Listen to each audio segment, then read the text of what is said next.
अस्सलाम वालेकुम six class. आज हम ज़रबुल अमसाल पढ़ेंगे। पहले थोड़ा सा डिफाइन कर दूं कि ज़रबुल अमसाल किसे कहते हैं। जैसा कि नाम से ही जाहिर हो रहा है कि ये दो लफ्ज़ों का मजमुआ है। ठीक है, ज़रब के मायने होते हैं बयान करना और अमसाल मसल की जमा है और मसल मिसाल को कहते हैं। ठीक है, तो इसका मतलब ये हुआ कि किसी मिसाल को या मिसालों को बयान करना। लेकिन ये मिसालें कोई आम मिसालें नहीं होती हैं, बल्कि ख़ास मिसालें होती हैं। यानी कुछ अल्फाज में, चंद अल्फाज में पूरी एक कहानी को, पूरे किस्से को या किसी वाक़े को बयान किया जाता है। ठीक है, और वो चंद अल्फाज जो है उनको सुनकर या पढ़कर सारा किस्सा या सारी कहानी जो है वो हमारे जहन में आ जाती है। ज़रबुल अमसाल को उर्दू में कहावत भी कहते हैं। तो चलिए स्टार्ट करते हैं। मैं आपको यहाँ पढ़ के सुनाऊंगी और साथ साथ आपको समझाऊंगी भी।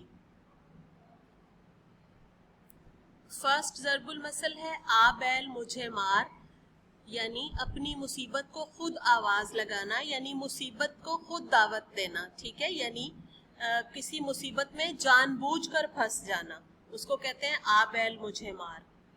उसके बाद है आप आए भाग आए।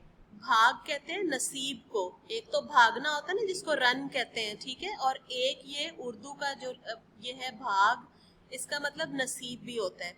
तो इससे मुराद ये है कि आपके आने से हमारे नसीब जाग गए। ठीक है, उसके बाद है आख थू खट्टे हैं, यानी जब किसी चीज तक हमारी पहुंच मुमकिन ना हो सके या रसाई मुमकिन ना हो सके तो ये कहा जाता है कि आख थू खट्टे हैं। अब इसकी मिसाल में एक कहानी भी आपको यकीनन याद होगी कि वो जब एक बिल्ली थी जिसको लोमड़ी थी जिसको अंगूरों का गुच्छा नजर आया बेल के ऊपर लगा हुआ, तो जब वो उस तक नहीं पहुंच सकी तो वो ये कहते हुए चली गई कि आख थू खट्टे हैं। ठीक है, उसके बाद है आदमी का शैतान आदमी है, यानी इंसान का बुरा चाहने वाला इंसान ही होता है।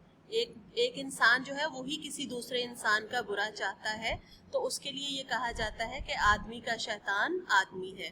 उसके बाद है उल्टे बांस बरेली को, यानी बिला जरूरत चीज को देना, यानी जब जरूरत नहीं है तो कोई चीज किसी को देना, उसके लिए कहते हैं उल्टे बांस बरेली को। नेक्स्ट है बात खटाई में पड़ गई, यानी काम का मुलतवी हो जाना। मुलतवी होना यानी किसी काम का पेंडिंग हो जाना, रुक जाना किसी काम का, उसे कहते हैं बात खटाई में पड़ गई। नेक्स्ट है 12 बरस दिल्ली में रहे भाड़ ही झोंका किए, यानी किसी अच्छी जगह पर रहने के बावजूद कुछ ना सीखना। फॉर एग्जाम्पल बच्चे पढ़ने के लिए गांव से शहरों में आते हैं।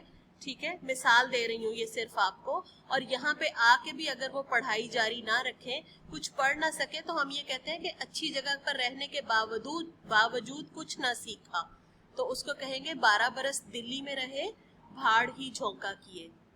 नेक्स्ट है बासी कड़ी में उबाल आया, यानी वक्त गुजरने के बाद किसी काम का शौक पैदा हो जाना या जज्बा पैदा हो जाना, तो उसे कहते हैं बासी कड़ी में उबाल आया। नाइन्थ है बद अच्छा बदनाम बुरा, यानी रुस्वा और बदनाम होना बदकार होने से ज्यादा खराब है। किसी शख्स की रेपुटेशन जो है वो अगर गलत होगी तो वो अगर बुरा है तो उसकी रेपुटेशन जो है वो उससे ज्यादा खराब है, तो हम कहते हैं बद अच्छा बदनाम बुरा। लास्ट है बूढ़ी घोड़ी लाल लगाम, यानी बुढ़ापे में जवानों का सा बनाव सिंगार करना, यानी एक शख्स जो है वो बूढ़ा हो गया है। ठीक है, और वो बूढ़ा होकर भी जवानों वाले बनाव सिंगार यानी काम करता है, आप कह लें सजना सवरना जवानों की तरह, तो उसको कहते हैं कि बूढ़ी घोड़ी लाल लगाम। ठीक है, ज़रबुल अमसाल हमारी कंप्लीट हो गई हैं। आपने इनके मीनिंग्स भी आपको आने चाहिए, लेकिन एक्चुअली आपको ज़रबुल अमसाल अच्छे से याद करनी है। ये ज़रबुल अमसाल जो है ये आपको पेपर्स में ब्लैंक की सूरत में आएंगी। ब्लैंक किस तरह से, जैसे मिसाल आपको दे रही हूँ कि 7th वाली ब्लैंक है 12 बरस दिल्ली में रहे, उसके आगे ब्लैंक।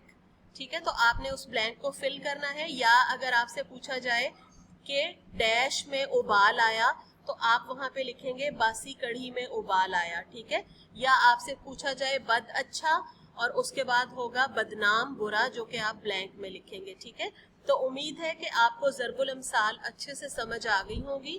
آج کی آپ کی یہی ڈائری ہے کہ ان ضرب الامثال کو آپ نے لکھ کے ان کی پریکٹس کرنی ہے اور اس کے ساتھ ساتھ ان کو اچھے سے یاد کرنا ہے.